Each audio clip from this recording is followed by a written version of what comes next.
the truth. Welcome to Drop Me Off in Nashville with Scotty and friends. Welcome to Drop Me Off in Nashville. This is a great opening. I love it. That's Mark Maynard. That's his talent. You guys, you got to look him up and hire him because he's fantastic. Hey, welcome to Drop Me Off in Nashville, the show that takes you right inside the heartbeat of this crazy town called Nashville.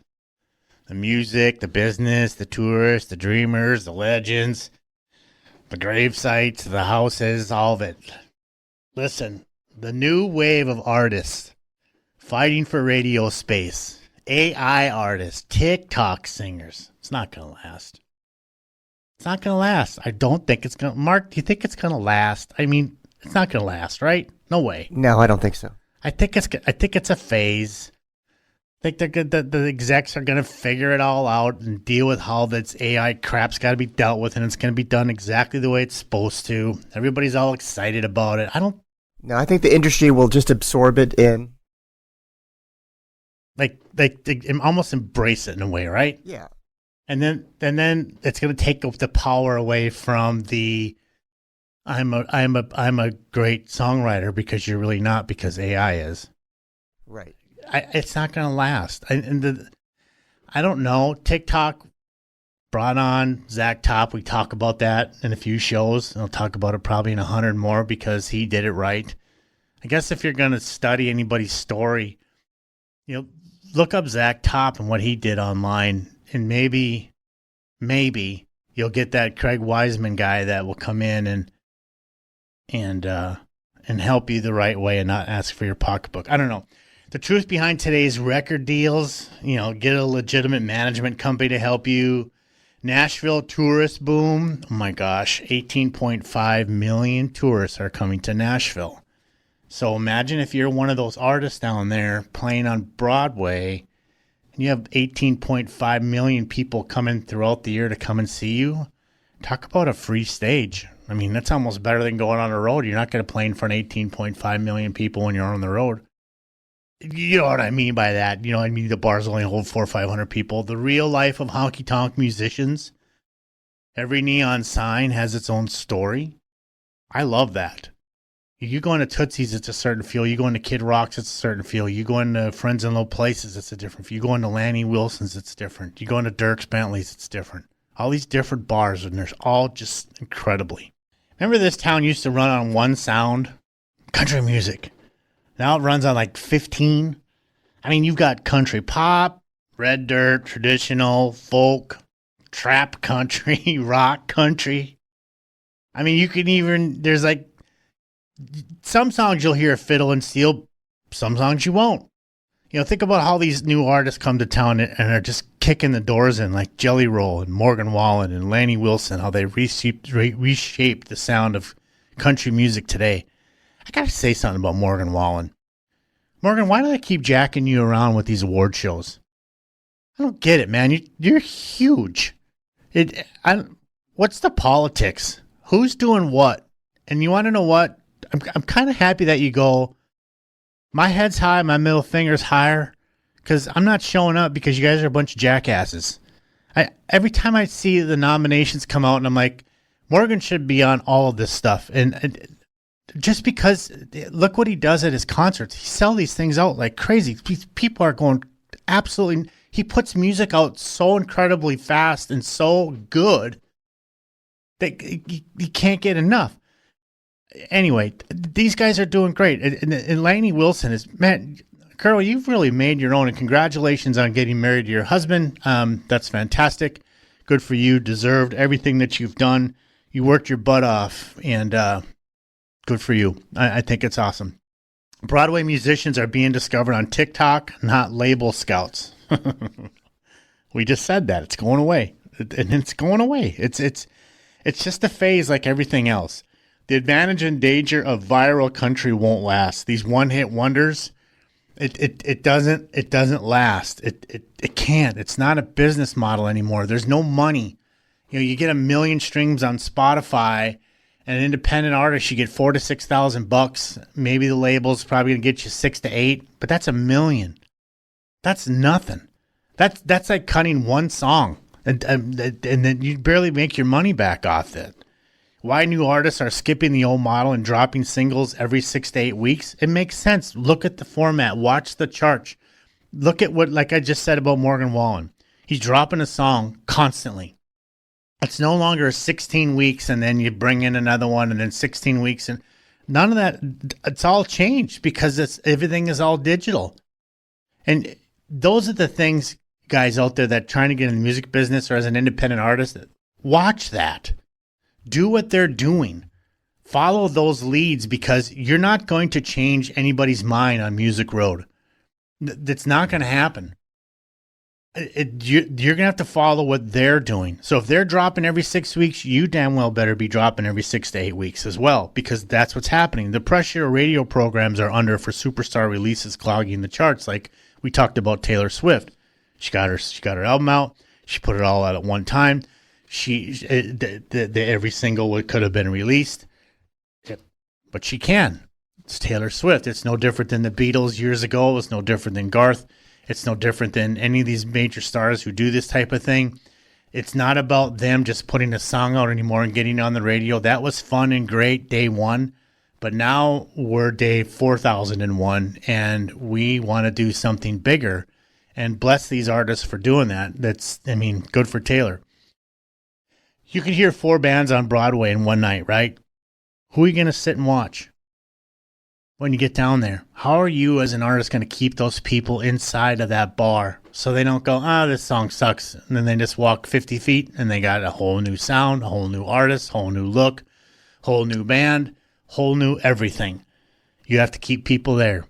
Speaking of labels, let's pull the curtain back on it a little bit. Let's talk about what labels, what they're like. The good, the bad, the ugly, and why young artists, they get trapped or they get shelved.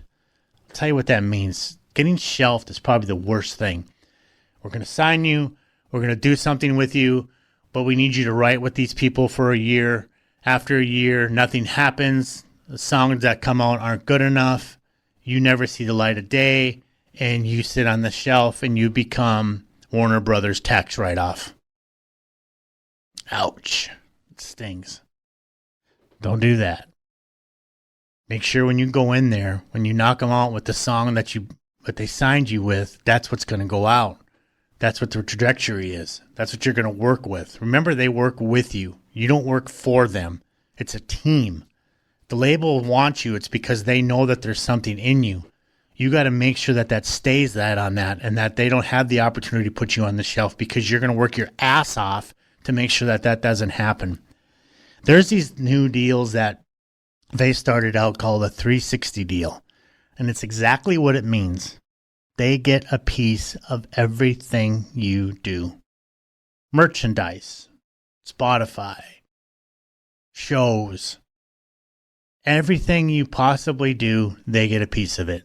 Do not ever sign a 360 deal. There's also deals out there that are structured by about 75-25. They take 75, you take 25. The first 25% you make, you have to pay back the original advancement that they give you. So let me explain that to you. Somebody comes in and they say, I want to sign you. I'm going to give you a 75-25 deal. That is a damn good deal. We're going to give you $100,000 up front to make your record, whatever that. I'm just making these numbers up.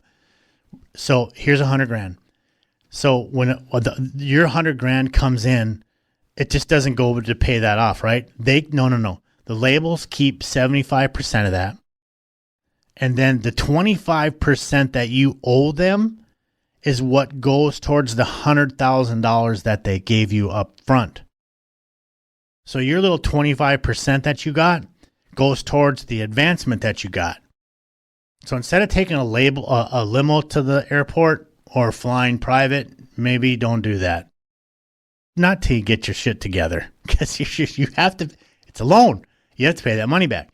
So imagine if a label comes to you and says, "We're going to do a 90-10." That's probably the worst thing. That would suck. I would run out the door and laugh on the way out. I would not go anything less than an 80-20. Now, some managers might disagree with me. Some lawyers may say, "Take the deal. It's better than no deal," and then renegotiate later. after you get sued. That's always the joke in Nashville. You're never successful until you get sued. But think about it. When you get an advance, you have to pay that back. So imagine on a 90-10, you have 10% of the money that comes in. You have to continue to pay back the $1 million, the $100,000, the $50,000, whatever they give you before you're going to start to see money. What labels want in 2025 is going to be a little bit different than what it is in 2026. They want already built fan bases, clean metrics, and touring proof. They have to see it. What are you doing? Remember in the previous show, I talked about data and how important it is to make sure you keep all your data. This is why. Words mean nothing. They need to see it in proof. The hidden cost of fame, image, branding, content output, the pressures that you go in. It's not easy being famous. I will tell you. How do I explain this? I guess the best one to explain it would be with Montgomery Gentry. And rest in peace, Troy Gentry. Montgomery Gentry, Eddie, he wears that big black hat. That's his image. Garth wears that cowboy hat. That's his image. Kenny Chesney wears that cowboy hat. That's his image. Rodney Atkins would wear a baseball cap. That was his image. Lanny Wilson has that big hat and bell bottoms. That's her image. Watch for those things. When you're studying artists, when you find your favorites, like I've always told you, Charlie Pride, Loretta Lynn, Garth Brooks were my three.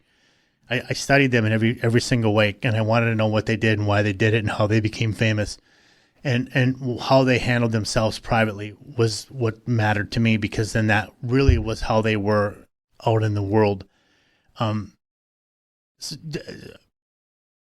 Watch the details. When they go to a award show, how do they conduct themselves? Are they there sitting there drinking a red Solo cup and acting like an ass? Or are they dressed up to the nines, respecting the craft? Or are they a bad boy? You see what I mean? You have to trying to find out what their brand is. What are they doing? Why are they doing it? How they look, how they dress. When they put things on social media, are they showing things about their family, or is it just all about the music industry? And why is that? It's part of the brand. It's part of their building their fan base. It's giving the fans just a little piece of them without giving them too much of them. But that's done strategically. Learn that. Why most artists are better off independent until they hit 100,000 engaged followers. This sentence to me, I don't even know why I wrote it. Because why most artists are better off independent until they hit 100K plus engaged followers. You're going to be independent anyway. So I don't know what I was thinking or what my thought process was when I wrote this, but you're not going anywhere anyway if you only have 100,000. So you have to build that. So I don't even know why I did that, but advice to newcomers moving to Nashville with stars in their eyes. Listen to my previous show that we just did the week before this one. I talked about that in great detail. There's so many things that you will learn once you get to Nashville that I don't want to go through that again, because I did a whole show on it, because there's a lot that you have to take into account. When I'm managing artists, what works and what destroys their career? Them. You destroy your career. Period. There's nobody to blame but yourself. I'm not going to do the work for you. I'll help you, I'll guide you, I'll show you, but I do not want your dream more than you do. Let me say that again. You will destroy your career. I do not want your dream as much as you do. Nobody does. I could sit and tell you that, but it's not me. It's like loving your own kids. Nobody's going to love your kids more than mom and dad. I mean, you got step parents and grandmas and grandpas, and they all love you, yes. But your parents, they love you. It's the same thing here. Nobody's going to love your career more than you do. If you want it, you have to want it more than anybody in the room. I remember I read a story that there was 20 people, just kind of paraphrasing, in this room, and Garth was one of them. And the guy said Garth was the only one who deserved the career, because if you put all those 20 people together, Garth outworked all 20 of them put together. He wanted it that bad. He wasn't going to take a nap. He wasn't going to say, we'll do that tomorrow. He did it then. You have to have that mentality. You have to fight for what you want. We can help, we can guide, we can show, we can tell, but we can't do what you can do. I can't be you. You have to be the artist. I'm going to be at the house sleeping while you're just taking a stage at 10 o'clock at night. You have to be the one out there performing, not sleeping on the bus, wound up, dealing with the fans. If you're sick, still out there singing. Those are things that you have to do, not me. That's something that you have to figure out. And I love it when we start managing somebody and they fail, they blame us. Like we're the bad people. It's not us who are the bad people. It's that the talent wasn't there. It's the music business, you guys. You got to remember that. You know, I'm going to discuss with you the first time I saw an artist from a hopeful to be burned out because they trusted the wrong people. I've seen it a million times in Tennessee, in Nashville. They start believing their boyfriend, their girlfriend, Bill, who's been around for a little bit, you know, or has an opinion. You got to surround yourself with people that mesh with you. When somebody gives you opportunities, don't say no. Say yes. Even if it's uncomfortable, even if it doesn't feel right. Let's say somebody says, hey, I got these demos I want you to sing. Sing them. Who cares? It's experience. And then if somebody's offering you that gift to sing those demos, do it. Don't listen to what your girlfriend says or what your boyfriend thinks or your wife or your husband or what your neighbor or your lead guitar player feels about it. Take these opportunities and run with them because they're a gift. You don't have to pay for anything. You're gonna get experience in a studio. That can only be better. You're gonna learn more songs. You're gonna learn how to phrase. You're gonna learn how to work with other people. Take those opportunities and run with them and be grateful that somebody asked you. That doesn't mean that you're signing a record deal because somebody asked you to do something for you or to help them in some way, especially if it comes time to anything to do with your career. So if I wanted to be an engineer or a producer, I would sit with Mark Maynor every night and ask him if I can just intern and watch and learn everything that he does, take notes, ask him questions without bothering his craft, and just sit there and go, Mark, teach me everything you can. What can I do? You want me to go get you coffee? Fine, go get you coffee. But when I come back, can I sit here for an hour and watch how you work? And I would absorb everything that he does. And that's the same thing in the music industry. You have to do the same thing. You're the only one to blame when you fail. My dad taught me that long ago. The biggest F word in our family was fail. You only have yourself to blame. When you blame somebody else, you're just a coward. That's the way I look at it. You have to take it and run with what you're good at. And if you make a mistake, you make a mistake, but you learn from it. Now that mistake is not going to happen again because you've already been through it. We'll be right back after this. Hold up now, quick pit stop. If you're enjoying the show, make sure you're following Drop Me Off in Nashville on Spotify, Apple Podcasts, iHeart, Amazon Music, and Audible. All them good places your mama listens when she's cleaning the house. All right, let's get back to the madness. Hey, welcome back to Drop Me Off in Nashville. I was just sitting here thinking about all the different places that I've been down on Broadway, and I've watched all different kinds of musicians and bandmates and lead guitar. And I remember this one time I was in this bar, and a guy had flip-flops on. First thing, as a manager, I thought, okay, is that his gimmick? Like, is he, quote-unquote, the Kenny Chesney type that he's going after the coastal, and that's going to be kind of his thing?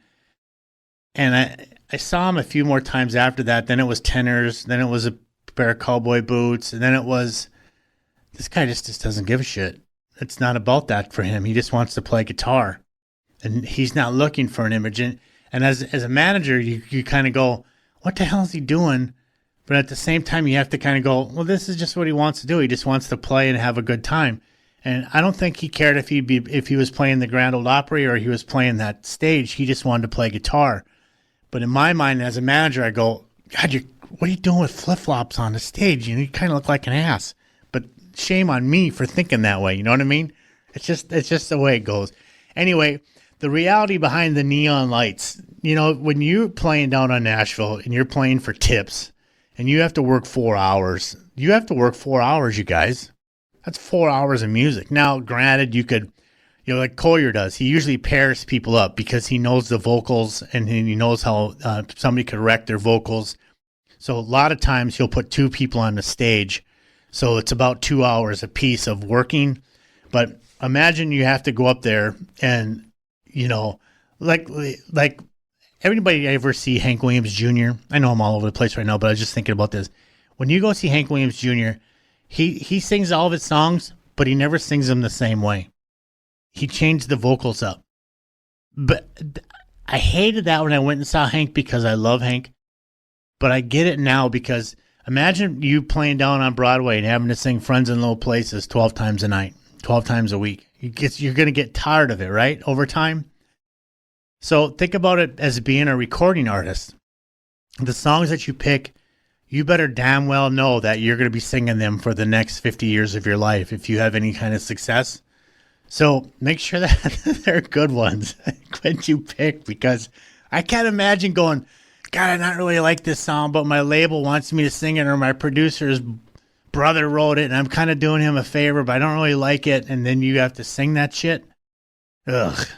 Anyway, I don't know why I got off on tangent, but we're talking about neon signs. So you're playing these 4 hour sets and you're working for tips. What that means is the bar doesn't pay you to play there. You have a tip jug. And it's when you get this tip jug, go watch the best and learn from John Stone and Scott Collier and the veterans down there on how to work that tip jug appropriately. Don't shove it and keep in your people's faces out there and the audience and, kind of make them pay you. It's a tip jug. It's not required. It's a tip jug. So there's no covers in Nashville anywhere. You walk in, it's free music, but there's this tip jug. And I've said this a million times, you guys. There's people making 6 figures down there playing 4 or 5 nights a week off the tip jug. So realize it's a craft. It's not, here, I'm not walking away from you till you put $2 or $5 or $10 or $20 in this jug. If you want to put it in, great. If you don't, you don't. You don't walk it around every 15 minutes. You walk it around when it's appropriate, and you do it with class. You explain to the audience that you're playing for tips, and this is how we feed our families, and they're more likely to throw money in there, which works. But it's the grind. It's the beauty and the brutality of the grind of playing down on Broadway. It's tough. And why the musicians there, they're like almost like your family, because you rely on them. And you have to know that they're going to be there for you every step of the way. But just make sure you're surrounding yourself with good people down there when you're working your shifts. And remember, build your brand. You have the free audience, 18.5 million people coming in 2026. You have a free brand. You have a free stage. You have all kinds of people who love music that could own bars in their own state. They could be in charge of festivals back in their in Washington, and they hire the talent, and they just came in there and they're like, wow, this gal is great. I want to bring her to Washington and open up our festivals because she would do great there. So you just don't ever know who's going to be in the audience when you're working with that many people on Broadway. It's free advertising. I've always said, and I'm not sure how bars handle this, but get yourself like a little banner. Go on Vistaprint.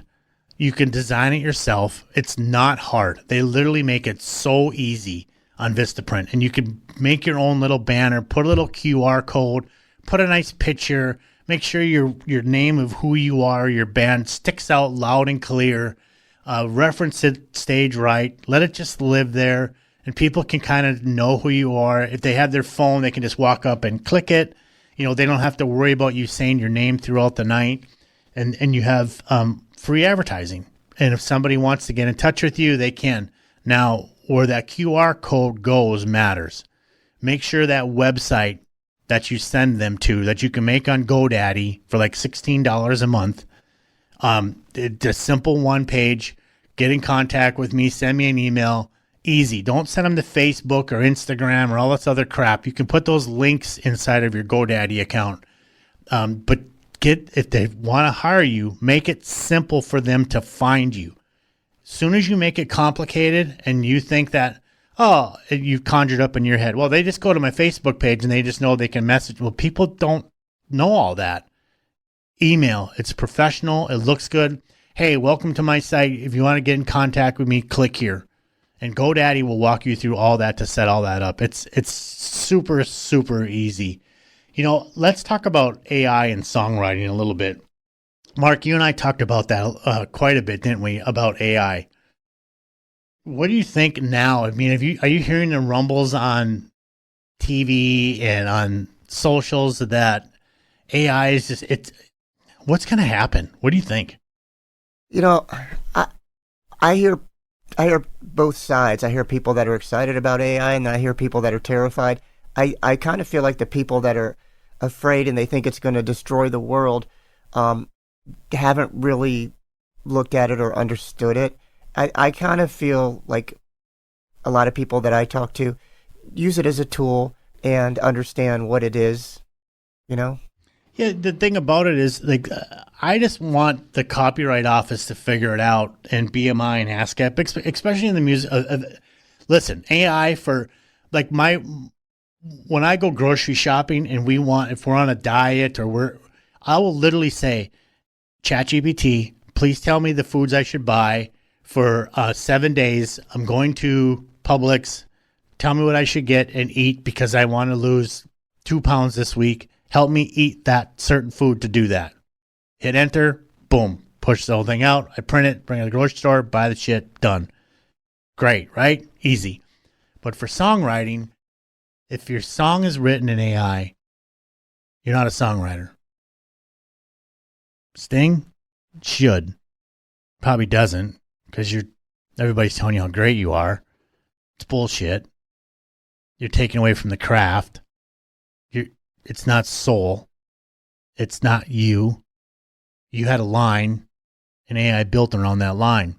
So my hope is that the Copyright Offices, BMI, ASCAP, and all those people, they put strict laws in place, strict rules in place, that if it's AI, you label it AI, and it goes here. And, there are songs on the charts that are number one that are AI, but they say that. But you can't be paid by AI. So that's what I kind of wonder and worry about. Is the labels going to kind of go, well, what the hell do we need artists for? Why don't we just make this other record label over here and we put the music out, we send it to the radio programmers, they play it, the check royalties come back to the label, we don't have to pay it out to publisher companies or songwriters, we keep all the profits. Would it work like that? Or the radio programmers and the radio stations go, F you, we're not paying you because this is AI, so you're not going to get our commercial BMI ASCAP money. How would that work, Mark? I mean, do you hear what I'm saying? Yeah, I think they're going to have to, and they're already starting to, I think they're going to have to put things in place so that, because their bottom line is they're there to protect the artist. The artist. BMI and ASCAP is there to protect the artist, right. The songwriter.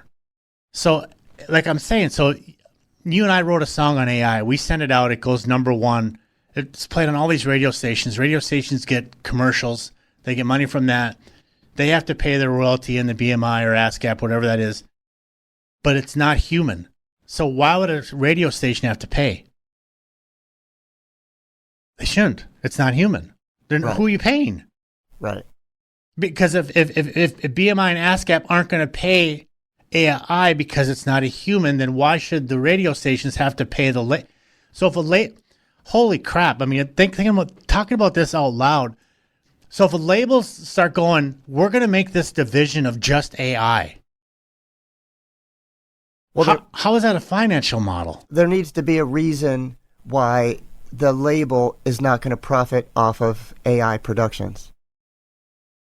You know what I mean? How can they profit? Because it's not human. Right, but what I'm saying is that there has to be a reason for the label to not be interested in just using AI to produce music as opposed to artists. There has to, I don't think that financially it's going to benefit them. I don't see how it can. I know Warner Brothers just signed a deal with Suno, I think.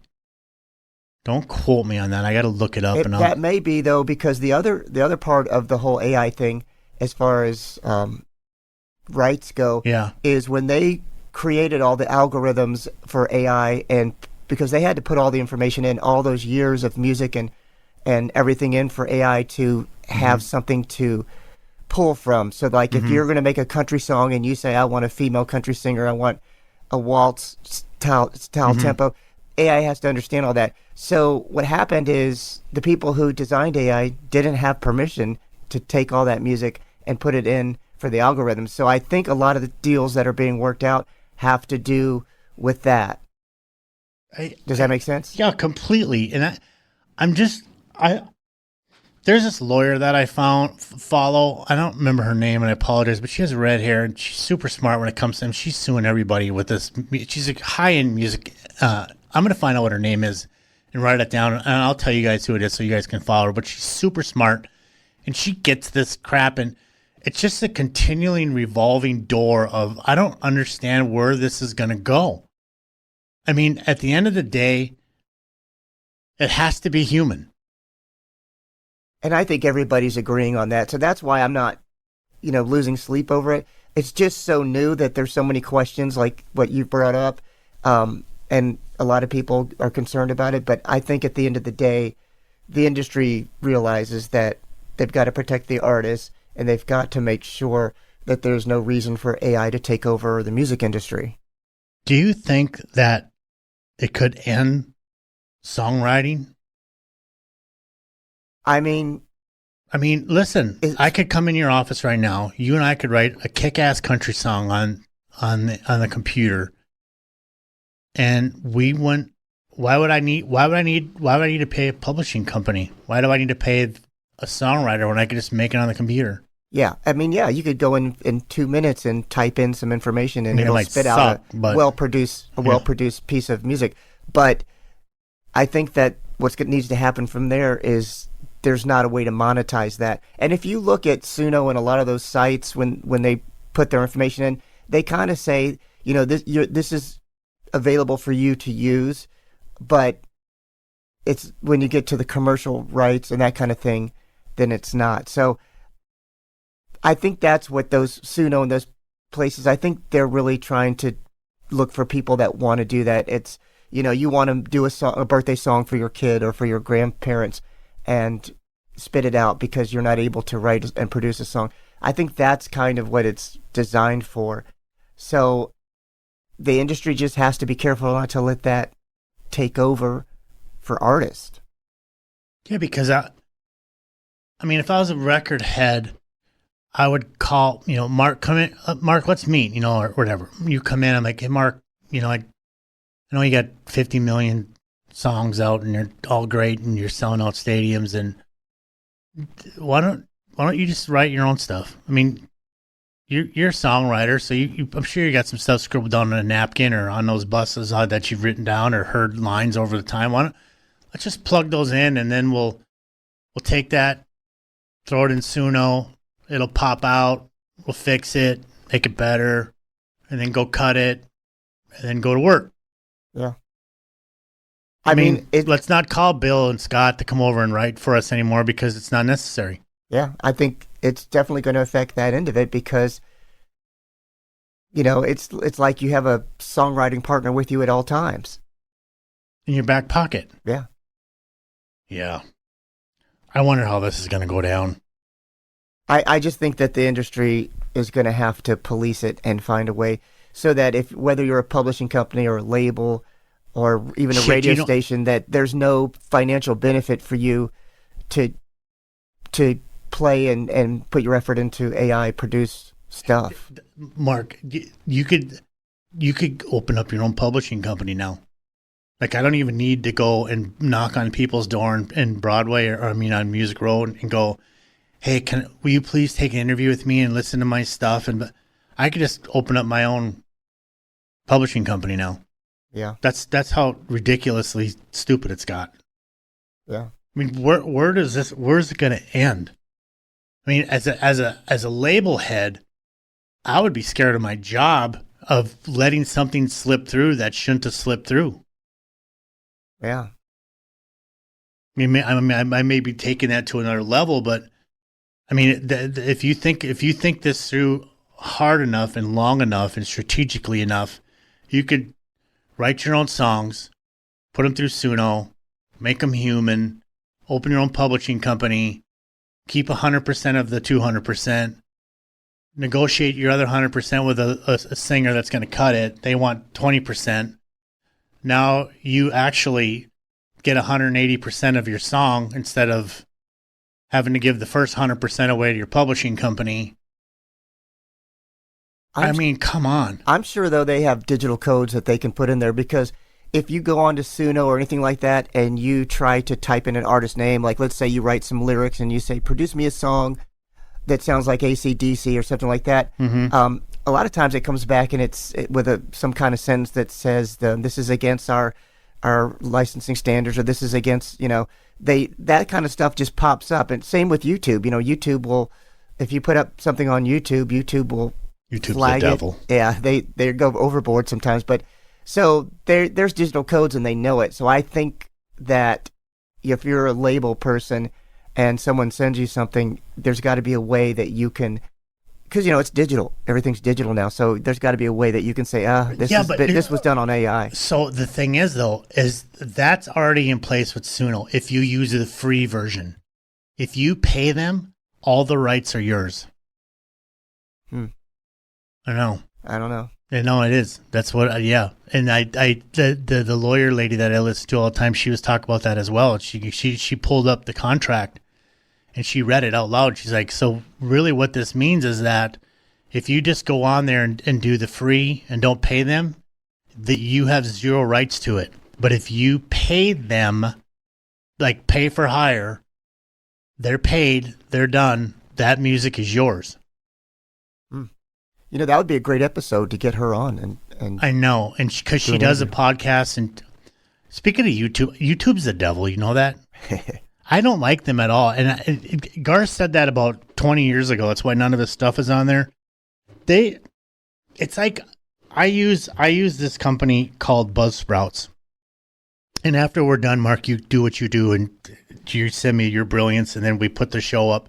And I go on this thing called Buzzsprouts. Any podcaster out there, here's a free advertisement for Buzzsprouts.